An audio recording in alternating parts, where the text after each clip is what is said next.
Այսօր քրեակատարական հիմնարկներում պահվում է 2869 անձ, որից 1406-ը կալանավոր եւ 1463-ը դատապարտյալ, այսինքն վերջին 5 տարիների ներողություն, վերջին 5 տարիների կտրվածքով առաջին անգամ դատապարտյալների թիվը ավել է, քան կալանավորների թիվը,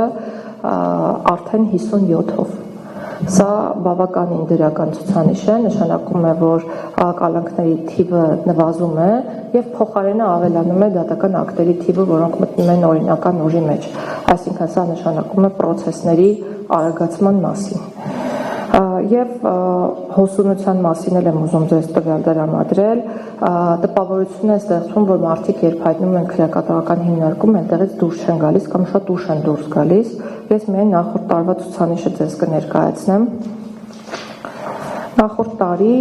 ՔԿՀ մուտք է գործել 2557 անձ, եթե համատենք 2024 թվականի հետ, ապա 2024-ին 2064-ն է եղել այդ թիվը, եւ ՔԿՀ-ից դուրս է եկել, քրեակատարական հիմնարկներից դուրս է եկել 2396 անձ։ Այսինքն ըստ էության ամեն տարի մենք նույն թվով անձանց մուտք ու անձանց ելք ենք ունենում։ Իհարկե դրանց մեջ կան մարդիկ, որոնք տևական ժամանակով պատիժ կամ կալանք են կրում, բայց հոսունությունը բավականին մեծ է։ Ու սա շատ կարևոր թվական ցուցանիշ է, որի մասին դուք եւ նաեւ մեր քաղաքացիները պետք է տեղյակ լինենք։ Այսինքն սա նաեւ խոսում է այն մեծ աշխատանքի մասին, որ բոլոր մարմիններն են իրականացնում։ Որ մենք անընդհատ ասում ենք, որ դատապարտյալների ու կալանավորների թիվը 2500-ից ավել է կամ 2800 է, դա մշտապես փոփոխվող թիվ է